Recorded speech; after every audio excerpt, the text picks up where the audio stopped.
Hey, book lovers, I'm Candice. And I'm Chrissy. And you've just stumbled into your new favorite book club, Bookalicious Pod. We're two sisters reading our way through fantasy, fiction, thrillers, and the occasional "what did we just read" moments. Every week, we break down books chapter by chapter with deep dives, hot takes, and detours into sisterly side convos. Think a cozy book club mixed with a FaceTime call, sprinkled with a little chaos. We don't hold back on the characters we love or the ones we love to hate. We play games like Read It Like Reddit, Red Flag or Deal Breaker, and have Spotify polls for you to guess along with our plot theories. If you've got a TBR pile a mile high, including ACOTAR or Frida McFadden, or just want to feel like you're hanging with your bookish besties, hit play. This is Bookalicious Pod. I won't get too much into it because we have to do this book in an hour and 15 for the first half and then the second half. But this week has been a lot. I feel like I've just been working. I did that case study. And then I got a job offer from the case study from before. Yay! That's so exciting. Woo-hoo! Yes. So that was really exciting. And then where I'm currently working on a short-term contract, a job opened up and I seem like a good fit. And now I'm going to do the final interview with that company. So now I might have two job offers. Oh, that's awesome. That's really exciting. Yeah. So that's super exciting. Yeah, that's me. I'm really tired because I was doing that case study all the way until Friday morning, and then I blasted through this book. Oh, gosh, that is a lot. Yeah. What'd you think? Was it too much to read all at once? Like, do you wish you could have split it up more? Or is this how you would have read it, wanted to read it anyway? I think for me, where I get really eye rolly on ridiculous tropes or like ridiculous situations, I think it was better that I just powered through. I didn't have time to sit and reflect too long and just keep it moving. Yeah, that probably is the best way. This is the only book, maybe ever, where I had to put it down because I just couldn't read it anymore.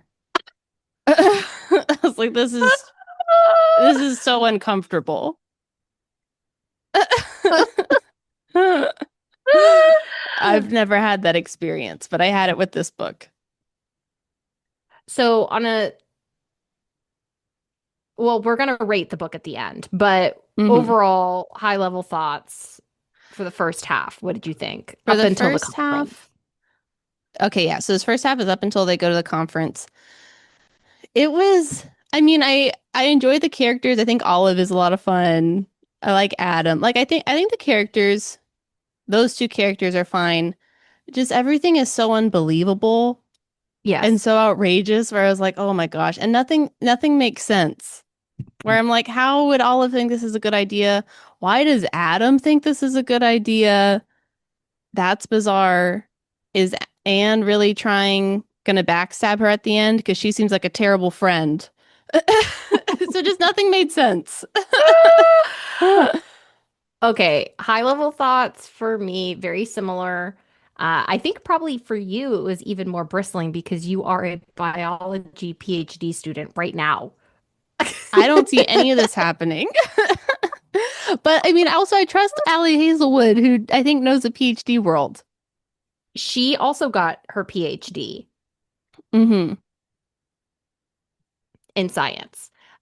So I did a little bit of an author recap on her. It was hard to find too much information. She is like a Frida McFadden, keeping her stuff under lock and key. But she did say a lot of the loneliness and the imposter syndrome and some of like the negative feedback from faculty and kind of being like the lone woman in STEM. That was all built off of her experience. That's interesting.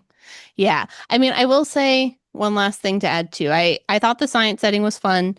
And also knowing that it's in the genre of rom-com, I think this fits as a rom-com. It hits those marks. Yes, it's not a believable book. It's really crazy. Some of the situations they were in were ridiculous. I was like, in no way would this work out. No, made no sense. I have a fun game for us to play. Oh, that's exciting. You ready? Okay. Oh, we're already starting. Well, I'm just going to tell you what it is. Oh, okay, okay. I think we should play a game called Title Nine or Just Oh. Fine. Oh my gosh. What do you That's a think? great game for this book. So I think Oh my we goodness. can get all those demons out by playing our fun little game, Title Nine or Just Fine. That's a great name for the game. Yes. So Ali Hazelwood does not have a lot of information on her, so I did a little bit of research on Title Nine. So we will Oh, be AI experts. okay. That is the necessary background you need for this book. Yes. So do we do, I'm always forgetting, do we do the intro now? Do we do the games first, then the intro? Let's just go ahead and do the intro since we mentioned it. All right, let's do it. Welcome to Bookalicious, a podcast where two sisters chat about books we're reading. I'm Chrissy, And I'm Candice. and today this is part one of what did you call it? Nerd love? Yes. I Yes. loved your title. So are we reading Nerd Love next week? Yeah. It's the love hypothesis, but when the first half of this book, I was like, our Adam guy, he is a robot. I thought he was a robot too. That was one of my notes. He is cyborg. And this is nerd love. So let's do judge a book by its cover. I have the book. Oh, okay. Very good. Very good. You'll notice it's ripped. Oh, you're right. Yeah. Did you get a discount? Well, technically I did because I could have purchased this book off of Amazon for like $20 or Target was selling it for like 12. They have good deals sometimes. They have good deals. So I was like, I'm going to order it off of Target and then it showed up and then half of the cover was ripped. Oh. And I was like, well, I guess that's what I get. So I was like, It's your whatever, I got discount. to read the book. Yeah, so I just taped it up. But this is what it looks Oh. like. This tear adds to it. But yeah, so girl and guy kissing, wearing lab coats. He looks Yeah. surprised. Can't She she looks looks into it, maybe? Or she's grimacing. Unclear. unclear. Her face is unclear. But she has a Yeah. messy bun. He's very tall. Um, Looks very nice. young. He looks young. Yes. A lot of blues and pinks. Mm-hmm. Some What do you sciencey think? looking potions in the background. I Yes. would definitely not read this book.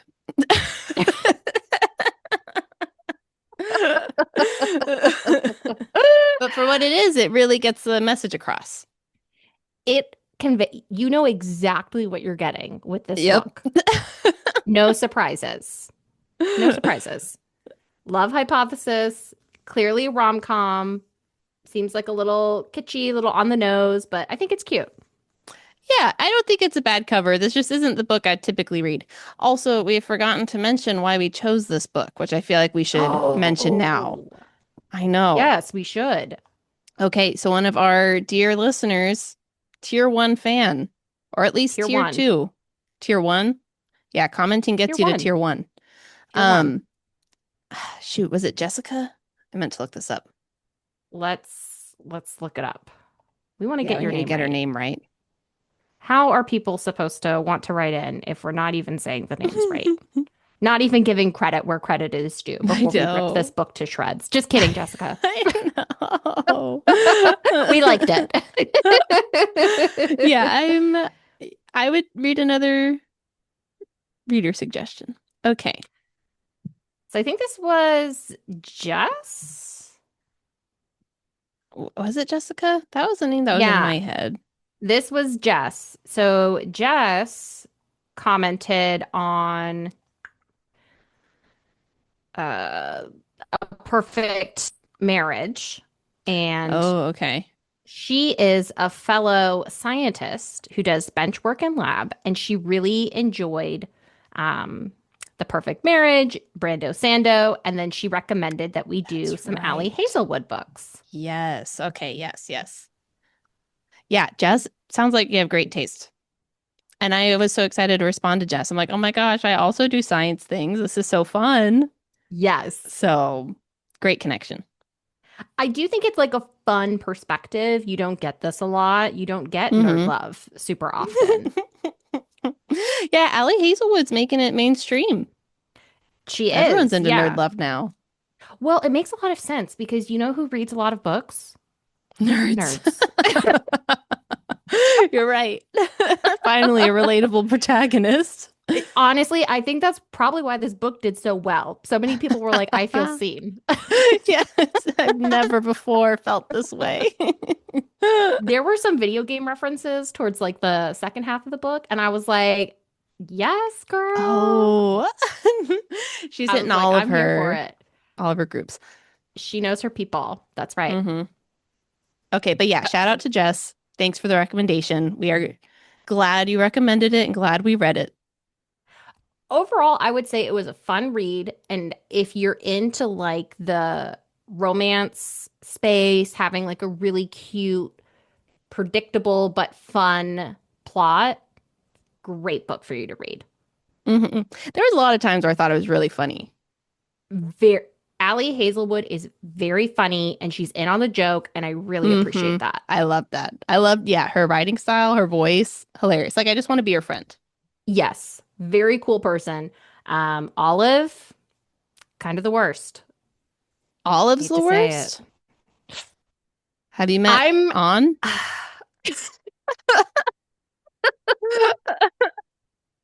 well, I guess we'll get into it, but by the end of the, I was like, here, yet again, here I am. Do I support women? I don't know. I'm turning on another protagonist, I but know, I know. okay. So are Mhm. we ready for the author recap? Yeah, Okay. Ali Hazelwood is a pen name of an Italian romance novelist and neuroscience professor who is a professor in the US. cool. Okay. I found a source. I don't know how reliable it is, but it says that she studied brain stimulation and cognitive neuroscience from the University of California, Santa Barbara. Oh, so she's in California. Yep. Well, this is what this unreliable source said. So I was on a mission to uncover Ali Hazelwood. I don't know why, because she wants to be incognito for a good reason. And I'm like out here being like, I need to identify you. So I was looking at all of these different like universities, looking at like their grad students and like comparing pictures Oh my gosh. for way too long. I never found her. Wow. Oh man. Yeah. Okay. So Ali was born and raised in Italy. She lived in Japan and Germany for some amount of time. Cool. I think, is that like all of the USSR? World War II axis of evil state Oh, or countries?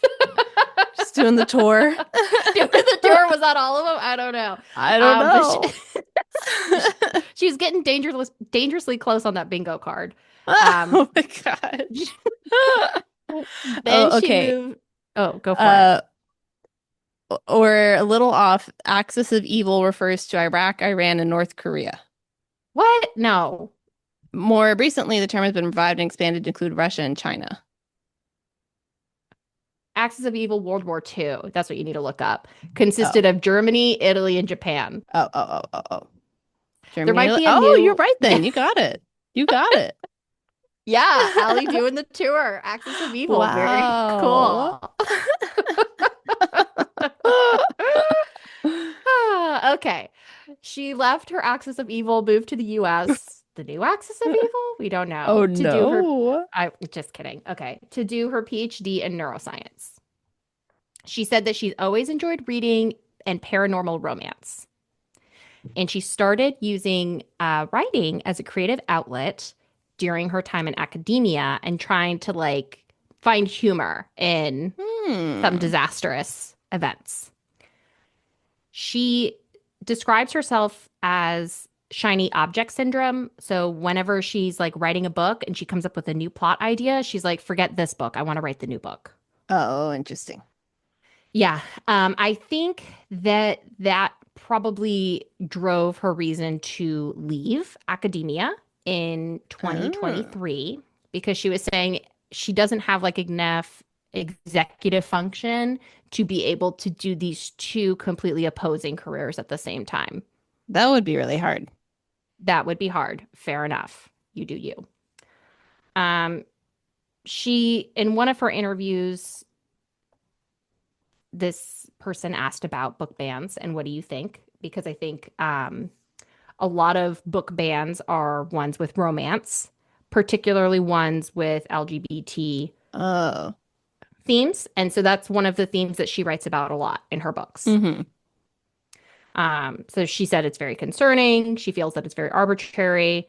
And she feels that most of the banning efforts are by very few vocal groups that have agendas trying to hurt marginalized communities. So that's her opinion on book bans. Interesting. Yep. So she worked as a professor for 3 years until 2023. She enjoys this thing called AO3, which is a fanfic open source site. Oh, okay.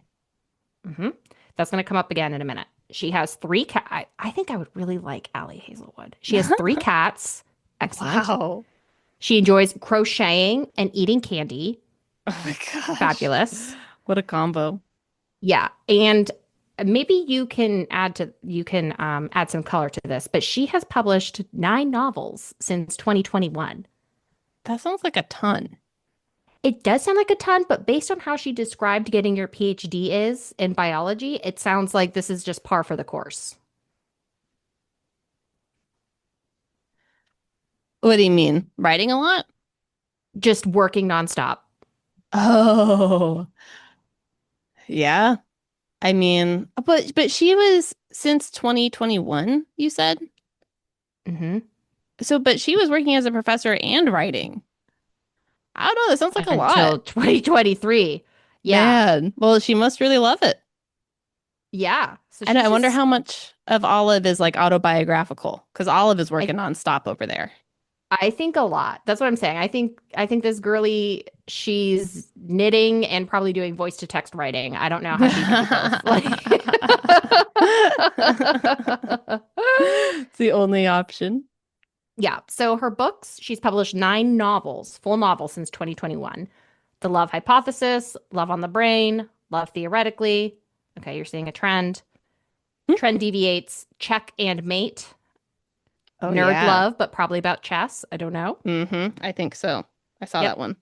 Bride, that was like a zombie vampire type of thing, paranormal. Oh. Not in Love, Deep End, Problematic Summer Romance. This is what the Love Hypothesis could be called as well. Yep. Might even be a better title. It might be. Um, Perhaps a sequel to Check and Mate. This one's called Mate. In addition to these 9 novels, she's written 5 novellas. Whoa. Oh my gosh. She's like Frida over here. That's what I'm saying. This baby is cracking these things out. One, two, three. Okay. Wow. So now we're going to go into Love Hypothesis and how this was created. Okay. This was born out of fanfic that Ali Hazelwood wrote, which was originally about Star Wars protagonists Kylo Ren and Rey. Whoa. Yeah. So the AO3 is the fanfic open source site, and I'm thinking she was just like publishing snippets of her book, similar to, if you remember, Oh yeah. Our fox's tongue. oh yes, our Fox's Tongue Wasn't Girly she? and Sarah J. Maas. They both did fanfic before they started Oh. publishing books. Oh, interesting. Wow, that's hmm cool. Yes. So Allie feels that she learned how to write her own stories first by building off existing stories. So sticking with fanfic and being very close to the literature. Then Yeah, she started like expanding the fanfic world, and then eventually she was able to write her own new stories. that's cool. hmm Her first conference that Allie went to during her PhD was in Boston. Autobiography going on.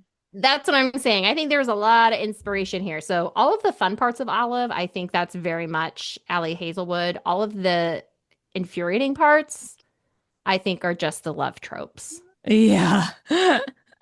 Just the rom-com business. Just the rom-com. Yes. So when Allie was in PhD, she was the only woman in her cohort, felt isolated, noted that STEM academia is a male-dominated field, feels that it's a bit of a boys' club with unspoken rules and certain types of treatment of women. Mm. So that was her experience. That was her experience. How does that compare to you and your experience? I don't know. I feel like overall I have not experienced that. I also wonder though, how different is it being in Miami, where in general culture is just very different, you Yes. know? And so I think in general things are a lot more like open and like there's a lot of different cultures here, a lot of different cultures represented on the staff. So like my experience has not been like that. Are you one of the only women, or is it a better mix? In our class, I'd say it's like 50-50. There's actually, in general, more women going to college and I think a lot of grad programs Hmm. than That's men. So I true. think in my specific school, I think it's the same. It's either like 50-50 or there's slightly more women. Hmm. Um, yeah, in the specific lab I'm in, there it is mainly men, and there's just three. Well, yeah, there's just mainly men, and so it does feel different. Where you're like, I don't know, just makes you think more about what you're Are seeing. so you're saying the students are pretty mixed, but the professors themselves are male leaning. No, just in my one lab, that's how it is. Oh, okay. Just in your one Yeah. lab. So, Okay. so anyways, I really haven't had any negative experiences.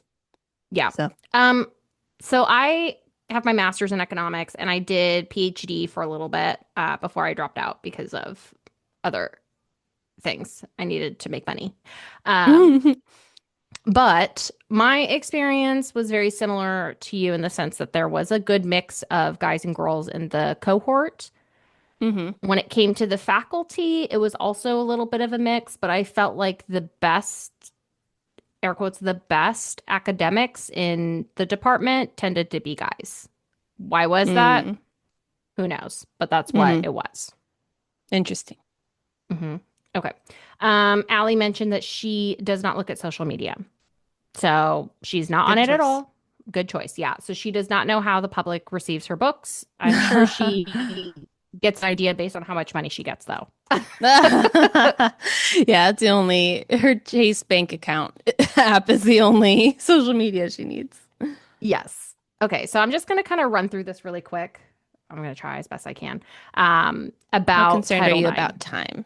Just so you know, there's 50 minutes left. Yeah, I think we'll be okay. Okay. All right. I promise I'll be fast. Okay. Okay. So, so Title IX is a subset of the Higher Education Act that happened in 1965. So in 1964, Civil Rights Act was passed. A year later, Higher Education Act was passed, and the purpose of that was to encourage higher participation rates in higher education. hmm With our president saying higher ed was no longer a luxury but a necessity. And so that granted a whole lot of different financial aids for lower income people to be able to go to school, making it easier to get loans from the government. A couple of these things I received when I was in school. So Pell Grants, which is for low income undergrad, federal direct loans. I took advantage of that. Federal work study programs. I did that as well. And hmm then federal supplemental education opportunity grants. So basically, before you had to pay your own way and only certain people could do it, this was designed so that everybody or most people, if they wish to go, could go. So hmm that was originally what it was. And that act, the Higher Education Act, was just eight. Title IX was an amendment that was added in 1972 that was signed by Richard Nixon. And so that was specifically to prohibit discrimination on the basis of sex in educational institutions receiving federal aid. Okay. So because financial aid is given through this act. And if the institution doesn't do it exactly how the government likes it, they will take away their ability for students to go to those schools. It becomes this like carrot and stick with the school because the Okay. schools get a lot of admission from people who are able to go because they're able to get loans or grants by the government. Yeah. So if the school does something and then the government's like, you don't qualify for this anymore, now they lose a lot of students that can come in, Okay. right? So the schools are very motivated to make sure that they're following all of these things to a T. So with Title IX, with the sexual discrimination, that's a really big like carrot and stick that you see kind of this rub in the US with the government and then the institutions. So they have to have like a coordinator, they have to follow all these different procedures, all this different stuff. Um, and then there's also been kind of like a flipping between the governments, depending on who's president. So Obama and Biden, they tried to make the definition of harassment very broad. If someone didn't want the like attention, then that would be considered like sexual harassment. Mm-hmm. Now, with the Trump administration, it's very narrow. It has to be, let me see what it exactly said.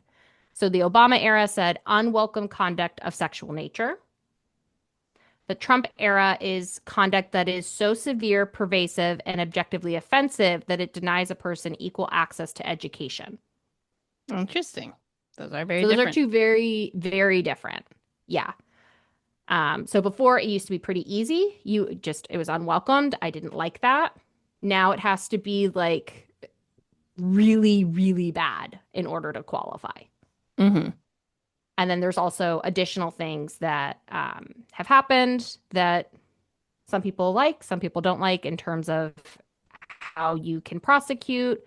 Now victims of sexual harassment have to like give like their testimony in front of like a live audience. There's less anonymity with Mm. people who file a complaint. And so there's a lot of people on both sides feeling this is good, this is bad. And then that's it. And the only other thing that I was confused about is that because the Department of Education in the US has been dismantled in 2025, we no longer Mm-hmm. have a Department of Education. I was wondering how all of this worked, but basically what has happened is that this act and all of the different things that it provides, the loans, the Pell Grants, they've just got moved to different departments. Mm. Okay. So, yeah, it's like your coworker was fired and now their work has been distributed amongst everyone else. Did a reorg. They did a reorg. Yeah, that's basically it. Okay, so that's what I have. We have 46 Okay. minutes. Cool, cool, cool. Well, thanks for that background. That is helpful background because that comes up like a lot in this book. Yes. So, yeah. So when we think of Title IX or just fine, we are in the time of 2020 rules. Oh. So Times were different back then. well, we're back in those times again. So Guess so. it's flip-flop. So we're back there. So we're thinking of Title IX or just fine. Those are the rules that we're playing by. Okay. It Good to has to know. be whatever it was that I said. So severe, pervasive, and objectively offensive. Okay. Okay, let's go. We're going with the summary? Or are we going Yep, with Okay, cool. Um, how much you want the detailed summary I that I think wrote so. out? Okay. Yeah. All right, let's go ahead and do full detail. Okay, first line of my summary. The setting. A rocket ship housed in Stanford's biology PhD program. A what? A rocket ship housed in Stanford Biology's Oh PhD no. program. Oh We're starting no. off in space. Okay. In the prologue, we meet Olive when she's applying to Stanford Biology's PhD program. Her eyes are burning and she's half blind because her contacts are a year old. A That's tall and ridiculous. handsome, crazy thing number one. A tall and handsome, we think, because Olive's blind, we don't really know. Stranger comes in and asks if she's okay. They have some back and forth that ends with Mystery Man telling Olive that she is pursuing a PhD for the best reason and that he hopes to see her here next year. Will we ever know who the Mystery Man is? Unclear, but their conversation did help Olive choose Stanford without a second thought. Okay, going back to present day 3 years later, and we see that we find Olive and she just kissed the first guy she saw in the lab hallway at midnight. Why, might you ask? Great question. And a question you might repeat many times throughout the book. Anyway, she kissed the random guy because she saw her best friend An walking down the hall unexpectedly, and she had told An that she would be on a date tonight. Olive made up this dating story to convince An that she's over her recent ex-boyfriend, Jeremy, so An will feel comfortable dating Jeremy since they both have a thing for each other. Anyway, turns out that Olive kissed none other than Dr. Adam Carlson, a renowned researcher and a known jerk in the biology department. She explains why she kissed him. He doesn't really seem convinced. He does make some Title IX jokes. And then she runs away, hoping he forgets this whole encounter ever happened. Turns out he doesn't forget. And in more surprising news, it turns out that it would actually be beneficial to Adam if they were fake dating too. For Olive, fake dating would convince An that she's in a happy new relationship and An can now freely date Jeremy. And Olive has the unintended consequence or benefit of both students and professors treating her better because they think she's tight with Adam. For Adam, the fake dating would convince the school that he's not a flight risk and he is committed to staying at the university.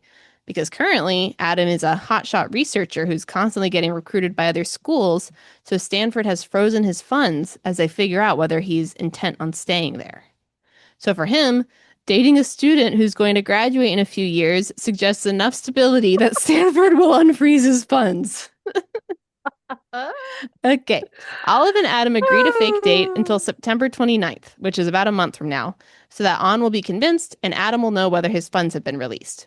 This is also the same weekend as a big biology conference that everyone's going to. As they're fake dating, Olive's life is really going pretty stellar. Everyone believes the lie. An decides to date Jeremy. And greatest of all, Olive heard back from Dr. Tom Benton, a big-time researcher at Harvard who is interested in her work. Olive asked about working in his lab for a year so she could have resources that are unavailable to her at Stanford. And Tom said, yeah, we should talk.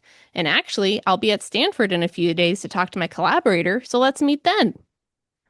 Olive is over the moon, but guess who his collaborator is? None other than his longtime friend. Oh, I wrote Adam Carlson. I kept writing the wrong name. Oh no. Adam and Tom are collaborators. That's the takeaway. Okay, great. Olive finds us out. What shocking. Couldn't predict it. We never knew. Oh my gosh. Olive finds us out when Tom is on campus and runs into Adam and Olive after their Starbucks date. Tom is shocked that the rumors about Adam's girlfriend, which he heard all the way in Harvard, are true. Olive wants to melt into Middle Earth, but instead the three of them get coffee and Olive tells Tom about her research, to which Tom responds by asking very intrusive questions about Olive's mother's cancer diagnosis and death. Which was crazy. Super crazy. So crazy. Okay, so that's Tom. Okay, things still manage to go pretty well with Tom Benton, and by the end of his visit a few days later, he agrees to take Olive on and says he looks forward to seeing her at Harvard next year. Yay. Okay, on the social side of things, fake dating Adam has actually been much better than Olive anticipated, except when two things happen. First thing, evil friend An gets in the way. No! An has three... She's so crazy. An has 3 crazy encounters with Olive and Adam. The first is at Tom's seminar talk, where the room is packed and there are no seats left. So An says the only reasonable thing, which is, hey, you should go sit on your boyfriend's lap so you don't take up space here. Oh my God. What? I must throw the book away. I know. This is when I stopped reading. What? No. This makes no sense. Well, okay, so that's a crazy suggestion, but then what's even crazier is that Olive does this and Adam agrees that this is a normal idea. And then they sit that way the rest of the seminar. Which made no Like nearly sense. making out. Why didn't On and Olive share a seat? There's no seat left. No, Adam but already had a seat. yeah, Adam stands up and then the two girlies sit down. That's what. Okay, whatever. All There's right, keep so many going. ways this could have gotten better. There were so many solutions that didn't include this. That was crazy. I think that was peak crazy, but I don't know. A lot of other crazy things kept happening. So, Yes. okay. The second thing On does, which is the same day, Olive and On walk back from the seminar together and see Adam pushing a stalled truck out of the street into a Oh parking my lot God. with his rippling muscles in his Henley shirt. I forgot about Everyone that. cheers. Oh my gosh. I can never forget. Everyone cheers. Oh Yay, Adam saved the day. And On says, that man deserves a kiss. Go kiss him, Olive. my God. And then Olive does. Weird. Okay. And then the third thing On does. They're at the bio department picnic, and On forces Olive to to take like a gallon of sunscreen. That's way too much for Olive to rub onto her body. But don't worry, On has a solution. Just rub it on your boyfriend. So she calls Adam over from his ultimate frisbee game, and he comes over in his shirtless self with his 10-pack abs, and On makes Olive lather up Adam in front of everybody. Ali has never put on sunscreen because you cannot put sunscreen on a sweaty body. Ugh, gross. Yeah, you're right. You must be dried off. Why why didn't he say, "Oh, actually I don't use sunscreen." That would have been reasonable. Here's a towel. There's so many ways out of these situations. I feel Yeah. like it did not have to go this way. But that's how it is. Okay. But anyways, despite all this, On is still Olive's bestie, even though Olive is starting to get a little annoyed. Okay. Hmm. The second bad thing that happened in Olive and Adam's fake dating relationship is that Adam overhears Olive spilling her guts out to her roommate and other best friend, Malcolm. She tells Malcolm how she was really into this guy, but she can't tell him, and he doesn't feel the same way about her. And if she cares about him, he's going to go away because that's what happened to everyone else in her life that she's ever cared about. Okay. Olive is, of course, talking about Adam, but she instead tells Adam that she's talking about another guy. Adam says that guy would be incredibly lucky to be with Olive, so she shouldn't worry about telling him the truth. Okay. All The section right. ends with Olive learning that she was selected to give an oral presentation at the bio conference happening at the end of September. This is a big deal, but she hates public speaking, so she's freaking out. To add to all this, all of her friends have already made their hotel accommodations without her because they assumed she'd be rooming with her lover, Adam. Olive tells Adam this, and he has a lot of logical reasons why staying with him is really the only option. So in the end, they decide to room together. The The end. end. Okay. What do you think of the premise of the fake date? I don't see how any of this makes sense. Okay, the book could have ended on page 1 when she sees On, and On says, "Hey, I thought you were going on a date." And she said, "Yeah, it's midnight. The date ended." I had to go back to lab. Well, that's so reasonable. You're right. This didn't have to happen. That was a crazy choice on Olive's part. Kissing the first person that you see in a dark room, What? Title IX or just fine. Bad life choice. Go to psychoanalyst or something. I would say with the Trump era, just fine. The Obama era, Title IX. Oh gosh, Could you that's imagine? bizarre. Could you imagine you're just like walking about your day and someone comes up and kisses you? No, I cannot. I would be That'd be shocked. outrageous. And it lasted a few seconds. Yes. So the only thing that makes this make a little bit of sense is that both of these players are into each other. They're both attracted to each other. Olive and If, Adam. yeah, if Adam was an Uggo, this would not have happened. You don't think so? She didn't even look at him before she kissed him, right? But are you saying I she pro wouldn't want to continue fake dating him? Yeah, this whole thing would have fallen apart. Well, what about his personality though? Because she really doesn't like his personality. That's what I'm saying. Like she Oh, already knows he's a turd, but he's super hot. If he was not super hot, this book would have been done, ended. you And think likewise, so? if she wasn't super hot, he would not be into her. I don't know because I don't know because another large part of the story is that she doesn't normally feel attracted to people. And so I don't know if she even initially feels attracted to Adam.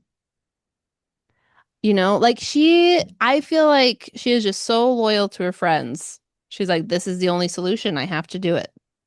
It's just weird that so the whole premise is that she dated On's now boyfriend for like A 2 or 3 week. months or something, a week. Yeah.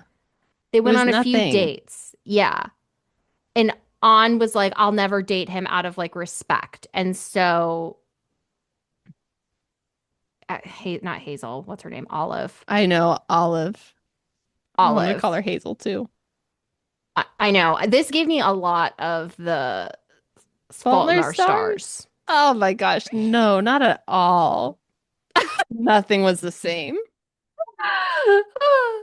So I can't remember. I can't even remember what I was saying. Um, Oh, so she's trying to convince On that like she's totally over Jeremy, and it's like there's so many other ways to do it. This is ridiculous, but you just have to accept it because we're along for the ride.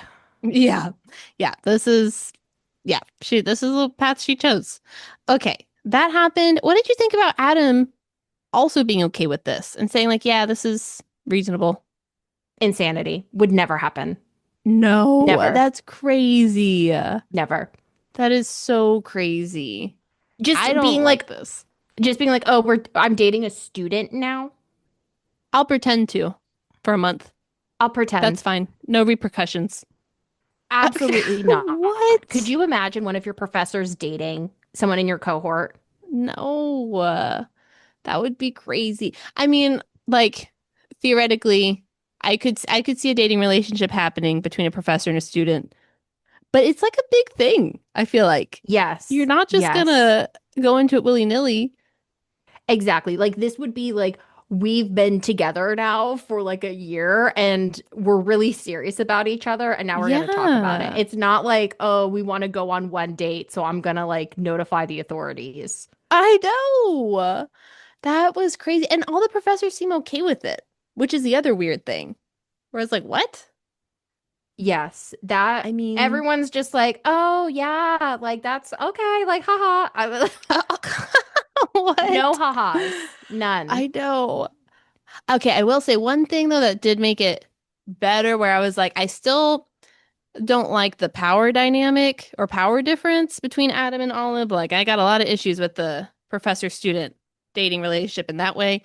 But he is only 8 years older than her, which is still an age difference, but it's not a crazy age difference. Like, it could be reasonable for a 26 and a 34-year-old who are, in the same program to date. Yeah, that's not super crazy. Unfortunately, Olive has the EQ of an 18-year-old. Okay, that's my question where I'm like, she like a 12-year-old. She seems so young. Yes. But Adam also, I'm like, I mean, he seems more level-headed, but I'm also like, I don't know, Adam. You're keep I going along with this. So I I have think it questions. I think it works out because Adam is AI and he's learning how to be a human. And so he too, his EQ is like zero. So That's the only it explanation. there's just no way that a professor would be willing to basically risk it all. Like this is something where so I was like looking online, like, are you allowed to date like graduate students? And technically it's not like a no. Hmm. but most universities like highly discourage XYZ. But I think like the bigger part is like the reputation component, like you were talking about with the other professors not caring. They would 100% care. I would think so. This would like it would literally ruin your reputation. And like my short stint in academia, I feel like it's a very small, nosy world. I mean, I don't know. I don't know. Maybe it wouldn't ruin your reputation. I think especially if it's not your student, that probably feels better than if it is your student, for one. I mean, yes. I don't know. Well, It okay. just the risks to Adam felt so big and the benefits felt so small. Yes, I totally agree with that. That made no sense. Yeah. I mean, I also think it didn't make any sense and was crazy that he would go along with it. Absolutely not. No. No. The lap scene, no way. And he was sitting right next to another professor In the who had front no row. questions. That was the most outrageous thing ever. Where I'm like, how this is not normal. Even if it was two students, they would get kicked out. No. Yes. What? It, Ali Hazelwood made it sound like this It like happens every seminar day. was like a mosh pit. There's like a strobe light. Like people are getting pushed around, they're falling, they're getting trampled. There's no seats. This is the only solution. What? No. Okay, what would you have done if you were Olive and your best friend On said you should go sit on his lap? I would be like, no. I was like, I'll sit on your lap. We'll sit on each other's lap. I'll make my boyfriend stand up. That's what I would do. Yeah. So I Oh my really need gosh. you to, because I did not get the on hate when I read the book. I need you to build your What? case for me now. I thought the asking her to sit on her boyfriend's lap would have convinced you. Okay. So An's asking her to do these crazy things. I thought that part of the drama was going to be that An is not really her friend. And she's trying to like, Oh. oh, are you actually dating Adam? Like, well, why didn't you go sit on his lap then? Like she's saying all these outrageous suggestions and all keeps going along with it. And so that was the vibe I was getting. Oh. Like Don't she's like it. setting her up almost. Yeah. Because who would ask someone to do that? Olive is clearly like, no, I'm not comfortable with that. But An's like, no, do it. Bad Okay, so friend. Title IX are just fine. That sounds I don't like mind from severe, On. pervasive, He did. and objectively offensive. Photobomb. Oh my gosh. Candy A said, oh my dad gosh. photobomb. Love my little girls. We love you. Okay, so on. Is she Title IX or just fine? I I would be deeply uncomfortable. My friend asked me to do that. I mean, That fits under the first definition. when you're thinking about it, though, it is like very pervasive and it is objectively offensive. Some of the things that On is asking her to do, like Yeah. constantly. Yes. Go kiss your boyfriend in front of all these people. I know I'm not comfortable. Do it. He Yeah. wants it. What? On. It's awful. Yeah. Bad friend On. That was the only vibe I got from On for this whole first half. Okay, so On was giving you Title IX. Yeah. Have I convinced you? Did I make a strong enough case? I mean, that's a pretty good case. The reason why it didn't bother me is because if that were my friend, I would just be like, no. But Olive is so desperate for love. Mm, She's unwilling to do anything that she thinks would jeopardize her relationships. that's true. Okay, so you're putting it on Olive.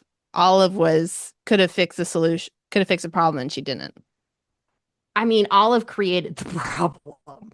That's true. Olive, yeah, I took it more as like Olive is the issue here, and she is a liar McLiar face. She lies Oh.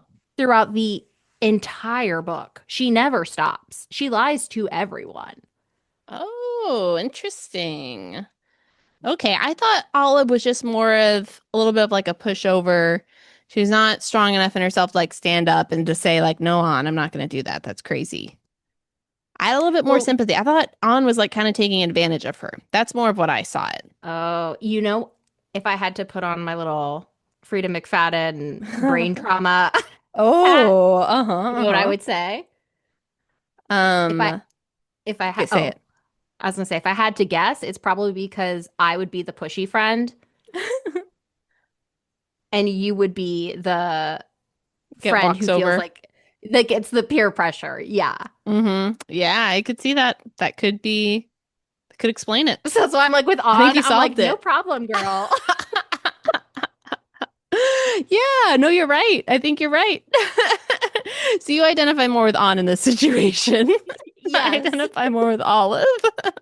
Well, because I identify more with On, if someone like her was talking to me, I would just be like, no, I'm not doing that. Right. And then if someone did it, I'd be like, well, if you didn't want to do it, why'd you do it? Right. That's on you. Fair. And I mean, you're right. It kind of is. She's 26. I don't know. But she's had a tough life. But I am now you've convinced me. I'm putting On in Title Nine. She's Title Nine. Ah. I thought it was strange. None of their other friends said anything though either. Malcolm, no, Malcolm, the gay best friend, Malcolm was the only voice of reason in this whole book. What did he say to that? Because the other thing is that He Malcolm knows this is all fake. he does know it's fake, but when she was first like, "Oh, we're dating," and he's like, "I hate that guy because he's so mean," and she's like, Oh, "Oh, uh-huh. it's not real," and he's like, "This is the dumbest thing I've ever heard of," and Oh, that's true. Yeah. I was like, Yeah, I did like snaps. Malcolm. Mm-hmm. It's a good friend, He's like, Malcolm, finally. he's like, why? Yeah, he's like, why are you doing this? This is gonna blow up in your face, and I was like, yes, I know. Why didn't Adam think that? I don't know. Crazy. So crazy. weird. Okay, Okay, so speaking of friends, so Malcolm is the voice of reason on Title IX. What about Adam's friends, though, who are just also supportive of this? to me, I'm like, I don't want to be like pedophile because she's not a kid, Right. but to have all of these grown adults in these positions of power. They know what it's like the power dynamic between a student and a professor, especially a super esteemed, highly influential professor. Even if I'm like Right. not your direct, it's like he sounds like the type of guy where if he said this girl's not smart, everybody would believe him. Mm-hmm. Like Yeah. he has a lot of influence. So it's like even though they're not directly within each other's like orbits, they're too close. Yeah. And all of his friends to just be okay with it and being like, yes, queen, keep going. I'm like, this is weird. Yeah. Agreed. If my friend wanted to date like like someone just out of high school, I'd be like, ew, what's wrong with you? You can't find anyone your own age. You can't find anyone in your own like area. Mm-hmm. This is Weird. who you have to date. And the reason why is because Adam is a jerk. And Mm. women that are 34 would probably be like, I'm not putting up with you and your robot AI-ness. He definitely comes across as a robot at first. What do you think though, as they kept having their Starbucks dates? He was definitely learning. He was definitely learning. He was taking their interactions. He was doing some machine learning models. His brain was, Hmm. How to act like a person. yeah. There were like so many times where I was just like, AI robot. When like Malcolm was like, how is he able to like run around in the heat so well? And this that. I'm like, because he's robot. When she's like, do you like pumpkin spice lattes? And he's like, no. I was like, robot. I felt like that one should have come up in the algorithm. There was somewhere where Olive is like, oh, I went somewhere and I see that Adam has like this flash drive. I'm like, it's probably like his personality update. Yeah. It's like, I like pumpkin spice now. Yes. he's like, oh, I'm a computational researcher. I'm like, I bet. Robot.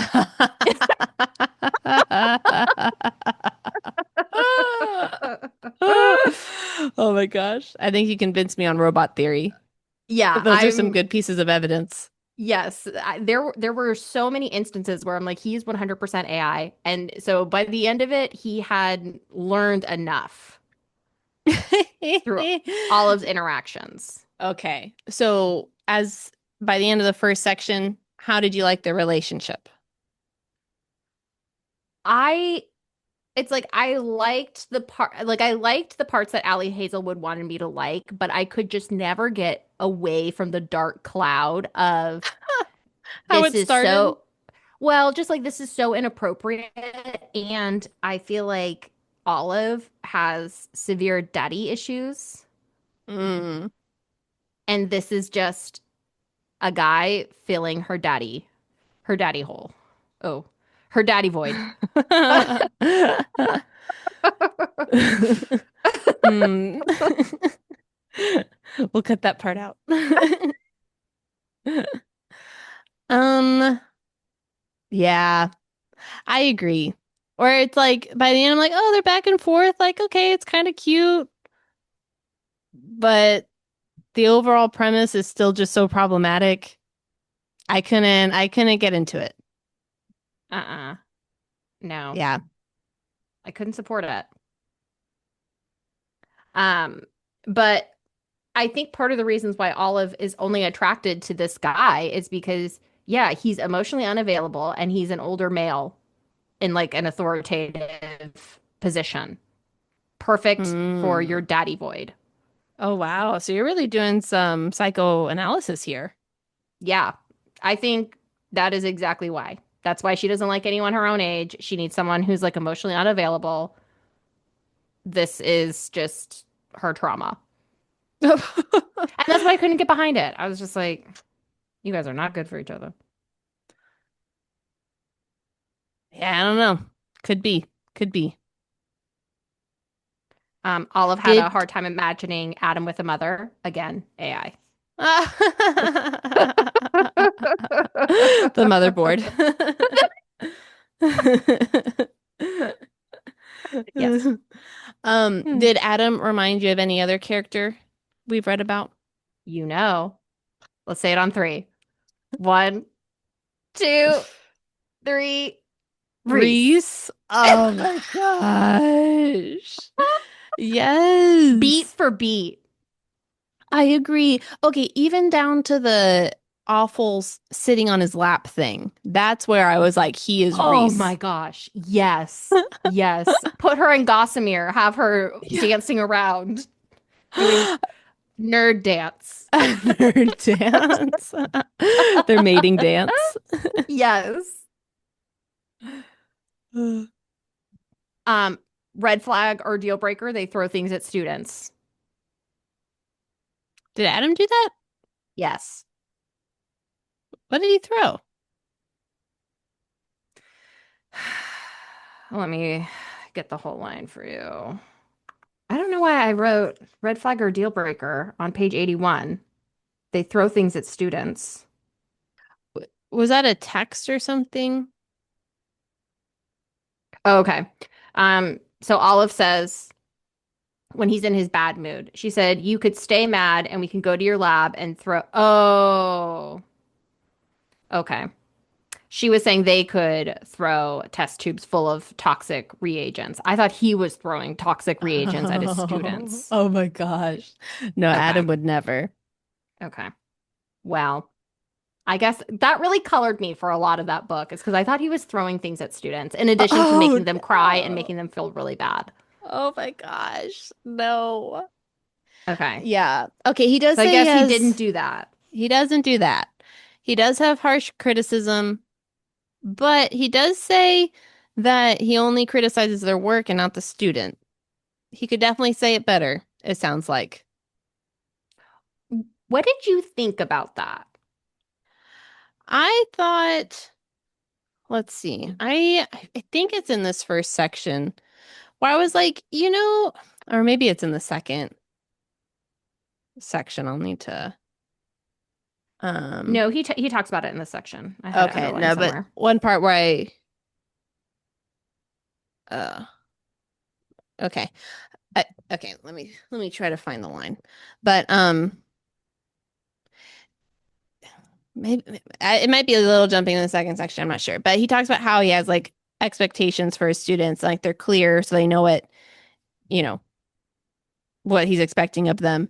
And he's like, and if their work isn't producing good results or like, rigorous results, then I tell them so that they don't waste their time. And then they like do have good results and like they become really excellent scientists. And he doesn't, so he has clear expectations.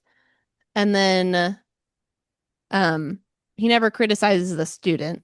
He only criticizes the work. So I'm like, those are Yes. two good qualities. You could definitely improve on delivery. I'm Hmm. not saying he's great there. Because if all your students are leaving your office crying, something's going wrong. Yeah. So the line is, my job is to form rigorous researchers who won't publish useless, or harmful crap that will set back our field.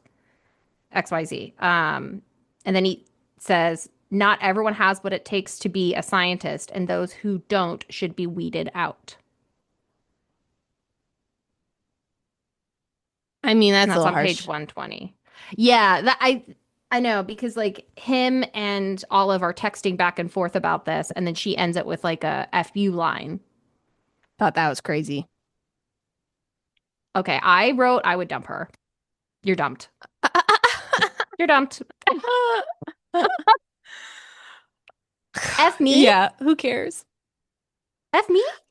I You know. text me about a question, I give you my opinion? I know. I'm helping you through this Yeah, fake dating thing. yeah, I'm helping you and then F me? No, you're dumped.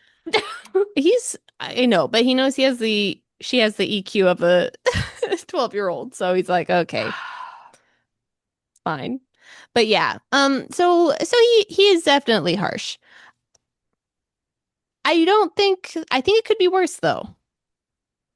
Like, I think it would be a different situation if he's like, ugh, this student clearly is like so lazy and is, I don't know, bad person. Like, I don't know. If you're attacking the Mm-hmm. student, I think that's a different level of bad. Mm-hmm. What do you think?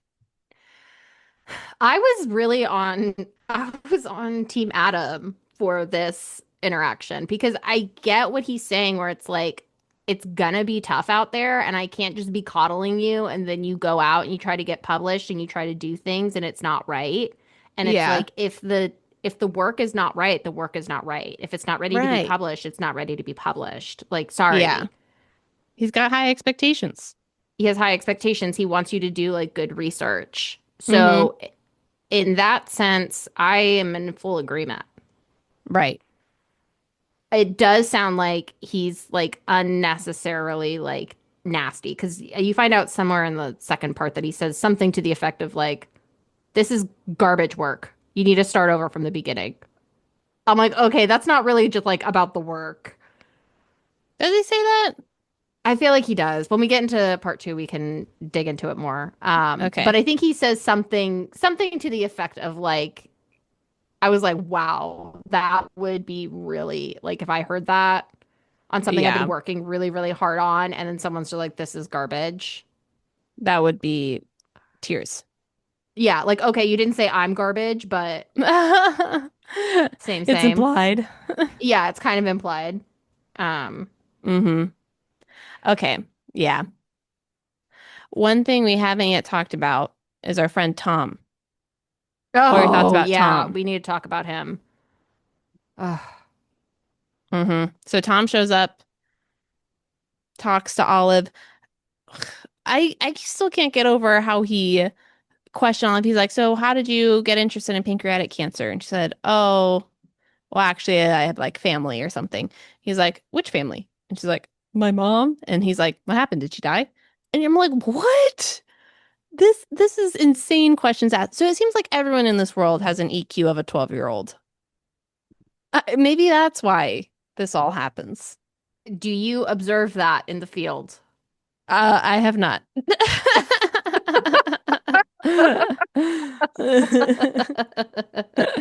The people at your the people at your university seem very like family forward. hmm I think most people in the world wouldn't ask those questions. And I think when you get a crazy researcher, they don't care about your family. No. They would just be like, well, what kind of work have you done? Or like, Yes. they wouldn't want the I personal anyway. ask me this question again for part two because I have an answer for it, but I don't want to say it now. Which question? About why is Tom asking this? Oh, okay, okay. Well, yeah, I have a different question as to why or thought Yeah. on why he's asking. But yeah, what did you think about Tom at this I part thought one? that was I thought that was crazy. Um, I thought his first question of like, oh, like, so what's cool about your project? That felt like normal to me. And That then felt normal. yeah. I mean, Honestly, it's a garbage question, just like tell me about yourself. Like I hate that question, but it's yeah. very like typical and you need to be prepared for that. Yeah, that's true. I know. But I kind of did appreciate Adam jumping in and being like, that's a bad question. And then he's like, you should have said something like, what question are you investigating? Why is this important? What's the gap in the research? And I was like, honestly, thank you for saying that because, like Olive was just so thrown off guard by all of this and she already felt nervous. I was like, that's a plus one for Adam there. I agree. I thought like what Adam was saying, 100% I agree. That's how I would like to be asked those types of Yeah. questions.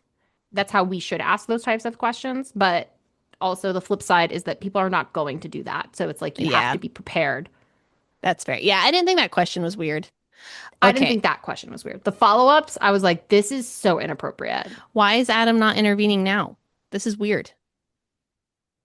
Like, with what? With Tom asking, did your mom die? I I know he feel like like, waits too long. oh, does he intervene after? He does after, and he's like, this is crazy. This is inappropriate. What are you doing? Get out of Oh, he here. does. He does. He says all that. I Let's don't know if see. that's how it goes down. All right. Well, let's see. I've been proven wrong once already today. So let's see. Okay, while you're finding that, I did have a note that I had on Tom, and he's like, hmm "Okay, send me all of your detailed protocols and all of your like research questions and background info, whatever, whatever, and I'll read through it and see if you can join the lab." And she was like, "Okay, no problem."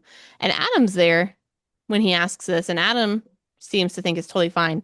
But my note was, I think Tom's going to steal Olive's work.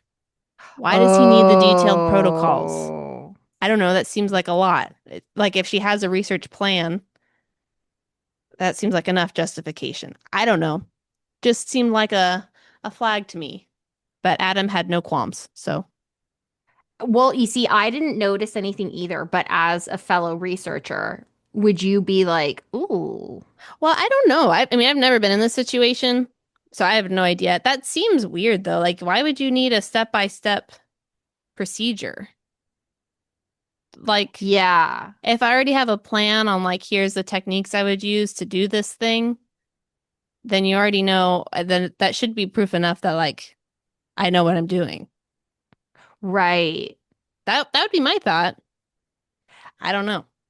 That seems very astute, and I am now wondering why Adam didn't say anything. Did he know that? Because Tom and Olive were emailing. Was Uh-huh. Adam privy? Were those things in email? I think it was in person. I thought it was after their coffee thing, and he said, "Well, this sounds great. Why don't you send me all your stuff? Can you do that by Saturday?" She was like, "Okay, Okay, whatever." so I have it. It's on page 91. So this is the whole interaction. So he asks about Olive's mom. Did she die? And then he says, "How old were you?" Like she like didn't even like respond. And then this is Tom. Adam interrupted, tone sharp, set his tea down. "Stop harassing my girlfriend." And then Tom says, "Right, you're right. I'm a jerk." Um, and then he had gotten into like a defensive kind of aggressive position towards Tom. Adam had become aggressive towards Tom in his position. Okay. And then Tom says, Olive, tell you what, I've read your paper, the abstract for the conference. He's like, are you planning on going? Here's the deal. I'm going to give you 2 weeks to write up, a report on everything you've been doing so far. Protocols, findings, challenges. In 2 weeks, send me the report and I'll make a decision based on it. Does that sound reasonable? No. Sounds like he's going to steal her work. Adam is, I don't know. He's recharging. Yeah. His batteries died. Okay, we have 2 minutes left. Final thought. I had 2 lines I wanted to pull up. Do it. Okay. One was a Frida line. Oh! I know. I said, is this Frida? Let me pull it up. Okay. I think this is Olive and Adam together. Don't really know what happened, but it doesn't really matter. It says she snorted. So that was probably not the right term for what she just did. It was too loud and derisive, more like a laugh, a snaff. What? He frowned, unappreciative of her snaff. Yes. That's just like Frida. I like that. I did have another Frida thought. Oh. This could also go for the second part, but I feel like this reminded me of Frida, except she doesn't need our theories to make it crazy. It's already crazy on its own. That was my thought. At this point, I'm like, I can't do anything to add to the crazy here. You're right. We're already in spaceship territory. Mm-hmm. It's already being explained as crazy. Yeah. I mean, I think what's nice is that Ali will address the crazy parts. She'll be like, because I'm like, this is so inappropriate. And then Adam and Olive will have a conversation about how it's so inappropriate and then explain why it's okay. And I don't know if it ever got explained enough. Well, that's just it. She'll like address it, but it's still like, She's like, I know it's a okay. problem, but just forget about it for now. Just don't worry about it. Yeah. We're just going to be fake dating for like 6 weeks, professor and student. No problem. Okay, well, timer's about to go off. Do you have any final thoughts Um, that you wanted to share? I think I really enjoyed Hazelwood's writing style. Mm-hmm. She made me laugh. She did. I wish she wrote a different genre. I would appreciate that too. Because I'm just not like super crazy about like the romance components. Mm-hmm. But I feel like if you liked Akatar book 2, then you would love this book because it really is like copy paste in terms of like the romance tropes in it. Maybe that was part of the fanfic. It might have been, It wasn't honestly. just Star Wars. Why not? Okay, well, that's it for part 1. That's it. That's it. We will see you girlies next week. Please make sure to rate, review, subscribe, and put in your own book recommendations, and we'll put them on the show list. Yeah, I know. You could be like Jess. Be like Jess. Rate, review, subscribe, and give us a book to read. Give us Please a book. And thank you. Yeah. Perfect. All right. Okay. Love you. Love you too. Bye. Bye.